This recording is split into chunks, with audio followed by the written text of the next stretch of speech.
नमस्कार, आप जुड़ चुके हैं वैली एक्सप्रेस न्यूज़ के साथ। मिशन स्टेटहुड चेयरमैन साहब मेरे साथ जुड़ रहे हैं और बात की जा रही थी उन 5 सीटों पर, उन 5 एमएलए पर जो नॉमिनेशन करनी चाहिए थी सरकार को, जो सरकार जीत कर आई है, जिसको मैंडेट मिला है। लेकिन अब ये कह दिया है कि एलजी साहब के पास ही ये पूरा हक है और माननीय कोर्ट ने भी ये कहा है। और दूसरी बात, होम मिनिस्टर अमित शाह साहब ने ये कहा है कि यहाँ पर राज्यसभा के चुनाव नहीं होंगे। अब आप खुद ही बताइए, ये तानाशाही नहीं तो क्या है? एक तरफ पूरे देश का जो मीडिया है वो ये खबर चला रहा है जम्मू कश्मीर पर राज्यसभा चुनाव होंगे या नहीं होंगे, लेकिन होम मिनिस्टर कहते हैं नहीं होंगे। अब आप बताइए, किया तो क्या किया जाए? निपल साहब, क्या लग रहा है ये जो 5 सीटें नॉमिनेट करनी थी, ये 5 सीटें उमर अब्दुल्ला नॉमिनेट कर सकते थे, लेकिन अब उमर अब्दुल्ला नहीं, अब एलजी साहब करेंगे। वो तो भारतीय जनता पार्टी के लोग आएंगे। जी गुलशन, आपने बड़ा सही सवाल किया और सुबह से ही पत्रकार मित्र ना जाने कितने टेलीफोन कॉल्स आ चुके हैं कि बहुत बड़े पैमाने के ऊपर मैं ये कहूंगा कि जम्मू कश्मीर में मर्डर ऑफ डेमोक्रेसी, जमहूरियत का कत्ल किया जा रहा है और अनडिक्लेयर्ड इमरजेंसी डिक्लेयर की हुई है और तानाशाही डिक्टेटरशिप इस समय जम्मू कश्मीर में भारतीय जनता पार्टी चला रही है। ना तो 4 राज्यसभा की सीटों के ऊपर चुनाव करवा करके अपनी हार कबूल कर चुकी है, मान चुकी है भारतीय जनता पार्टी कि वो जम्मू कश्मीर में 4 सीटें जो है वो नहीं जीत सकते हैं। और दूसरा, होम मिनिस्टर का अभी तमाम समाचारों में आया है और वायरल हो रहा है ये कि 5 एमएलएज की जो नॉमिनेशन है वो लेफ्टिनेंट गवर्नर करेगा। वो लेफ्टिनेंट गवर्नर जो भारतीय जनता पार्टी का नॉमिनेटेड है, कार्यकर्ता है, मैं कहूंगा। आज इतना गुस्सा आ रहा है और हम ये बता देना चाहते हैं गुलशन कि हम इसका चुनौती का सामना करेंगे और भारतीय जनता पार्टी को बेनकाब करेंगे, क्योंकि ये जम्मू कश्मीर की आइडेंटिटी, कल्चर, डेमोग्राफी, इतिहास सब बदलने के लिए जा रही है। और ये तानाशाही के तहत जो 5 एमएलएज, चुने हुए एमएलएज चुनते हैं, उन 5 एमएलएज को उनके पास ये इख्तियार नहीं है कि वो 5 जो एमएलए की नॉमिनेशन होनी है वो चुनी हुई सरकार, इलेक्टेड गवर्नमेंट करे, जिसके 50 एमएलएज हैं। तो इससे बड़ी बेइज्जती और ज़ायती जम्मू कश्मीर के साथ क्या होगी। अब दूसरी तरफ आते हैं। अब अफसोस, ये देख लीजिए, ये इनकी बहुत बड़ी हार है। ऑपरेशन लोटस जब इन्होंने खरीद फरोख्त से नहीं कर पाए, हॉर्स ट्रेडिंग नहीं कर पाए और अब एमएलएस को खरीद नहीं पाए, तो इन्होंने चोर दरवाजे के साथ, और जब ये चुनी हुई सरकार के साथ गठबंधन इनका नहीं हुआ, भारतीय जनता पार्टी और नेशनल कॉन्फ्रेंस का, तो ये रास्ता इन्होंने अब इख्तियार किया कि ना तो 4 राज्यसभा के चुनाव करवाए जाएंगे। हालांकि जम्मू का डोगरा बेटा इसीलिए ये मांग कर रहा था कि जम्मू के एक डोगरा बेटे को नॉमिनेट करके राज्यसभा में भेजा जाए, क्योंकि 2 जो डोगरे खुद को मेंबर पार्लियामेंट कहते हैं, वो पीएमओ मंत्री और वो जम्मू का वो डोगरे नहीं, दोगले मेंबर पार्लियामेंट है और 28 एमएलए जो हैं वो दोगले एमएलए हैं। मैं फख्र के साथ आज कह सकता हूं कि ये सुनील डिंपल ही मिशन स्टेटहुड था जो 5 अगस्त 2019 के खिलाफ आर्टिकल 370 एब्रोगेशन के खिलाफ रियासत के दर्जे की वापसी के लिए जंग लड़ा। 11 दिसंबर 2023 में चुनाव करवाने और रियासत के दर्जे की जंग जीत करके लाया। लेकिन उसके बाद तो इन्होंने इतनी जल्दबाजी की, तमाम पॉलिटिकल पार्टीज ने, मैं कहूंगा कि ये इंतजार नहीं कर सके कि रियासत वापस आती। गुलशन, ये ध्यान से जोड़ने वाली बात, और इसीलिए मैंने उस समय चुनाव नहीं लड़े थे। अरे इससे ज्यादा जलालत और जम्मू कश्मीर के वोटरों की आप क्या करोगे? रियासत की जो डेट है उसको टाल दिया गया ना, 8 को थी, अब 14 कर दी है। क्या पता 14 के बाद 26 कर दी जाए, क्योंकि सरकार तो बीच में इंटरफेयर कर रही है ना। ऐसी बातों से अंदेशे ही पैदा होते हैं, ऐसी बातों से अंदेशे पैदा होते हैं। आपने ठीक कहा कि 14 फरवरी से हो सकता है ये आगे चली जाए, तारीख पे तारीख। अरे कमाल की बात है, आगे ही हम जम्मू कश्मीर को आपने बर्बाद कर दिया और ये बर्बादी का सामान तैयार कर रहे हैं। अब अफसोस इस बात का है कि जो मैं 11 दिसंबर 2023 को जो फैसला करवा के आया था, उसके बाद तमाम पॉलिटिकल पार्टीज, चुनी हुई सरकार, 90 के 90 एमएलएस एक भी कदम आगे नहीं बढ़ पाए। समझ रहे आप मेरी बात को? मैं व्यूअर्स भी समझ रहे होंगे कि जम्मू का डोगरा बेटा, हिंदू, मुस्लिम, सिख, ईसाई, गुज्जर, बकरवाल, चिनाब वैली, पीर पंजाल की अवाम ने जो जंग लड़ी थी, जो उन्होंने मोहब्बत अपनी मेरे साथ दी, और उस मोहब्बत को लेकर के सड़कों से सुप्रीम कोर्ट तक गया, और जहां से वो फैसला करवा के लाई, अवाम फैसला करवा के लाई, उससे आगे तो ये नेता, जितने बड़े नेता हैं, 90 के 90 एमएलए, सिवाय कारें झूठने के इन्होंने क्या प्रोग्रेस की बताइए? मैं 90 के 90 एमएलए को पूछता हूं। लेकिन 5 अगस्त 2019 के बाद मुझे इतनी तसल्ली और खुशी हुई कि मैंने घर घर में आर्टिकल 370 को फिर से जिंदा कर दिया, 370 की मांग को जिंदा कर दिया, रियासत के दर्जे की मांग को जिंदा कर दिया, और इंकलाब खड़ा कर दिया आर्टिकल 370 और रियासत के दर्जे का। लेकिन अफसोस, सुन लीजिए, एक मिनट, इसी बात को लेकर के गुलशन भाई, मैं इन पॉलिटिकल पार्टीज से पूछता हूं, आपने बताइए अपना रिपोर्ट कार्ड, पहले तो आप छुपे हुए थे, ये तो मिशन स्टेटहुड ने आगे भी जंग लड़ेगा, बेनकाब करेगा। ये जो जमहूरियत का कत्ल जो हो रहा है ना, 5 एमएलए की नॉमिनेशन एलजी करेंगे और राज्यसभा के चुनाव नहीं होंगे। व्यूअर्स चाहते थे, अवाम चाहती थी कि मिशन स्टेटहुड या सुनील डिंपल जैसा व्यक्ति राज्यसभा में जाकर के जंग लड़े, लेकिन मुझे अफसोस आ रहा है, आपने क्या कुर्बानी, क्या शहादत दी, कौन सी आप सड़कों के ऊपर आए, और उल्टा नुकसान हो रहा है, काउंटर प्रोडक्टिव हो रहा है। जिस तरीके से हमने उसको खत लिख दिया, उसने उसको खत लिख दिया, दोनों की आपस में। आपको रोकूंगा, माफ कीजिएगा, मुझे ये बताइए, जम्मू कश्मीर की जनता ने मैंडेट दिया है एनसी गवर्नमेंट को, अब चीफ मिनिस्टर चुन के आए हैं, और हमारा संविधान ये कहता है कि जिसको मैंडेट मिलता है वही सबसे ऊपर है।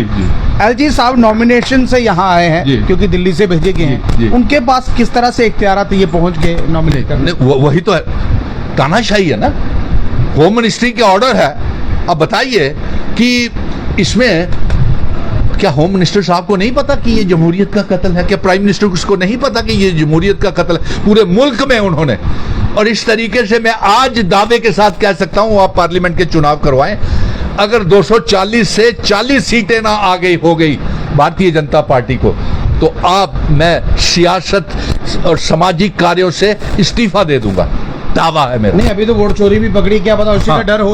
और दूसरा मैं ये एक मिनट, कांग्रेस ने वोट चोरी के लिए इतना बड़ी प्रेस कॉन्फ्रेंस कर दी, राहुल गांधी ने, एलओपी ने, उसके बाद हो सकता है 4 सीटों पर चुनाव ना करवाए जा रहे हो, क्या पता थोड़ा बहुत डर हो। देखिए, मुझे खुशी है इस बात की गुलशन, कि जहां पे मिशन स्टेटहुड मैंने जहां तक जंग पहुंचाई थी, उसके आगे 90 एमएलए मिलकर जंग नहीं लेकर के जा सके। मैं तमाम पॉलिटिकल पार्टी से कहूंगा कि इकट्ठे हो जाएं। अभी दिल्ली दूर है, क्रेडिट बाद में ले लेना, पहले रियासत तो ले लो। और मैं इनको 28 नल्ले दोगले एमएलए को भी कहूंगा, डोगरे नहीं दोगले एमएलए को, आप कब बोलोगे भाई? आपका दरबार मूव कर दिया, आपके महाराजा जी की तौहीन कर दी, आपका उनका इंस्ट्रूमेंट ऑफ असेशन तोड़ दिया, स्टैंड स्टिल एग्रीमेंट तोड़ दिया, बच्चे हमारे बर्बाद हो गए, कारोबार हमारे ठप हो गए, रोजगार हमारे पास नहीं, नौकरियां हमें नहीं मिल रही। आप कर क्या रहे हैं? काली काली गाड़ियां मिली हुई हैं, झूठ रहे हैं, बताइए क्या है? आपकी वजह से नल्ले, मैं कहता हूं ये एमएलए हैं जम्मू शहर के, नल्ले हैं, सिर्फ तनख्वाहें खा रहे हैं, फाड़ रहे हैं तनख्वाहें, और साथ में 5-5 लाख रुपए तनख्वाह की मांग कर रहे हैं। पर नॉमिनेशन होने वाली है, उसके ऊपर भी अच्छा खासा अमाउंट जो है वो खर्चा जाएगा। अब कौन आ सकता है कौन नहीं, ये मुझे नहीं पता, लेकिन ये होगा, बिल्कुल होगा। ये लाखों नहीं, करोड़ों रुपए नॉमिनेशन करवाने के लिए एमएलए के। अब देखिए, वहां पे एमएलए की भी वहां पे धांधली हुई पड़ी है।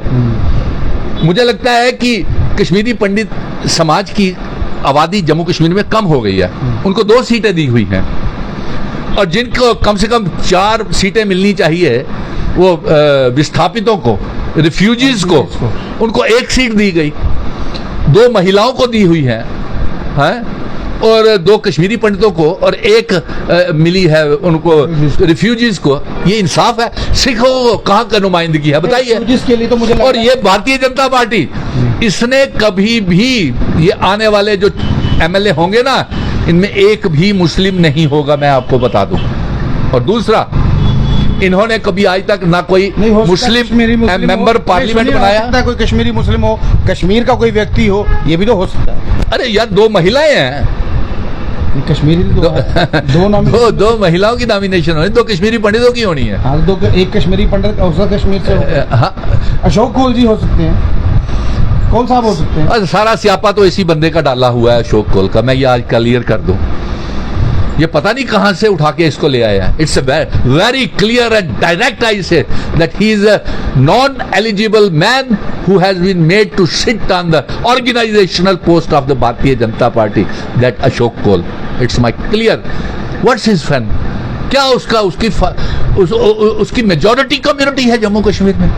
बताइए, क्या अशोक कोल के फॉलोअर हैं कोई? क्या है उसकी मेरिट्स, क्या है?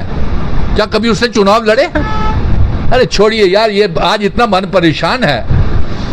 लेकिन जम्मू कश्मीर दा बेटा मैं भी डोगरा बेटा अस आखने ये गल छाने करने, असें जितियां ने जंगा कमसाने करने, और यहां भी आपको बेनकाब करेंगे जमहूरियत के कत्ल के ऊपर। जो 4 राज्यसभा की सीटें जो आप नहीं चुनाव करवा रहे हैं, ये आपने हार को तस्लीम कर लिया है। आप पंचायतों के चुनाव भी नहीं करवाएंगे, आप कारपोरेशन के चुनाव भी नहीं, भारतीय जनता पार्टी करवाने से डर रही है। बहरहाल जम्मू कश्मीर में क्या कुछ हो रहा है, होम मिनिस्टर ने ये कह दिया यहाँ पर 4 राज्यसभा की सीटों पर चुनाव नहीं होंगे, और जो 5 नॉमिनेट सीटें हैं उसको एलजी साहब ही करेंगे, माननीय कोर्ट ने कहा है। अब कोर्ट को निर्देश किसने दिया? होम मिनिस्टर ने। अब होम मिनिस्टर साहब डायरेक्ट अगर ऑर्डर दे रहे हैं तो कहीं ना कहीं एलजी साहब करेंगे। लेकिन जो जम्मू कश्मीर की जनता है, जो अवाम है, जिन्होंने वोट डाला था नेशनल कॉन्फ्रेंस को, जम्मू ने बेशक नहीं डाला लेकिन कश्मीर के अवाम ने वोट डाला हुआ है, उन्होंने उनको मैंडेट दिया था। ये मैंडेट और ये पावर जो थी, ये उमर अब्दुल्ला के पास होनी चाहिए थी, पर उमर अब्दुल्ला के पास नहीं है जी। मैं आखिर में गुलशन, चुनी हुई सरकार से ये गुजारिश करूंगा, हमारा समर्थन आपके साथ है। कांग्रेस और नेशनल कॉन्फ्रेंस की सरकार है। राज्यसभा के चुनावों में मेंबर पार्लियामेंट्स में भी आपको मेरे दिमाग में बात आ गई। जिस हिसाब से 5 नॉमिनेट सीटें एलजी साहब करने जा रहे हैं, अगर चीफ मिनिस्टर ने इस्तीफा दे दे तो क्या होगा? ये तो विधानसभा भंग हो जाएगी ना। फिर क्या करेंगे? नॉमिनेट सीटें कहाँ जाएंगी फिर? नहीं, मैं इस हक में नहीं, वैसे इस्तीफे के हक में मैं नहीं हूँ, इस्तीफे के हक में नहीं, हम चुनौतियों का मुकाबला करेंगे। नहीं, मैं ऐसे ही बात कर रहा हूँ। इन जयचंदों ने 28 जयचंदों ने और 2 मेंबर पार्लियामेंट्स ने, इन्होंने जम्मू कश्मीर की आवाम को 200 यूनिट बिजली फ्री नहीं देने दी, 12 गैस के सिलेंडर नहीं देने दिए, डबल राशन नहीं देने दिया, बेरोजगार नौजवानों को नौकरियां नहीं देने दी, नायब तहसीलदारों की भर्ती नहीं होने दी, डेली वेजरों को पका नहीं होने दिया, पढ़े लिखे नौजवानों को नौकरियां नहीं दी। ये दरबार मुंह बंद कर दिया। रेत, बजरी और शराब के ठेके नीलाम कर दिए, बाहर के ठेकेदारों को पावर प्रोजेक्ट्स बेच दिए। ये इन्हीं की बदौलत हुआ है भारतीय जनता पार्टी। ऑर्डर दिल्ली से आ जाते हैं, और अपने लिए ऑर्डर दिल्ली से आ जाते हैं। दिल्ली से आता, स्टेट दी जाती तो ज्यादा बेटर रहता है। और आपने हाँ एक सवाल और जो किया था, उम्मीद है सिर्फ सुप्रीम कोर्ट से, लेकिन अब आपने जो सवाल उठ रहे हैं कि जिस तरीके से ये 5 नॉमिनेशंस के लिए भी दबाव बना करके एलजी साहब के पास चली गई ताकत, तो वहां भी हमारे साथ कहीं बेइंसाफी ना हो जाए, इसलिए मैं सुप्रीम कोर्ट के चीफ जस्टिस साहब से कहूंगा कि डेली बेसिस के ऊपर लाइव टेलीकास्ट के तहत ये सुप्रीम कोर्ट में रियासत के दर्जे की वापसी की सुनवाई होनी चाहिए। जम्मू कश्मीर में साम दाम दंड भेद जो है उसका पूरा उपयोग जो है वो किया जा रहा है सेंट्रल गवर्नमेंट द्वारा।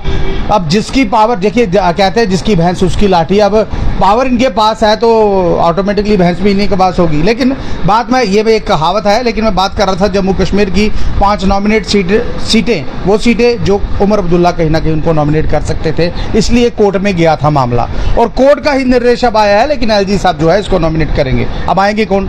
भारतीय जनता पार्टी के लोग। एक भी आदमी बिना भारतीय जनता पार्टी का इसमें नॉमिनेट नहीं होगा। अब आप ये मत सोचिए कि 2 एनसी के होंगे, 1 कांग्रेस का होगा, 2 बीजेपी के होंगे, ऐसा कुछ नहीं होगा, क्योंकि भारतीय जनता पार्टी नॉमिनेट करेगी अपने लोगों को।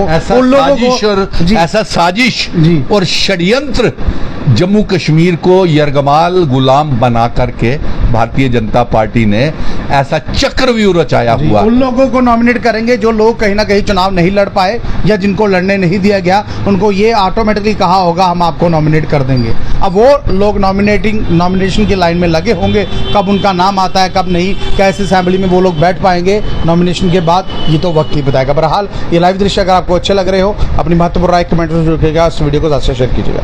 नमस्कार।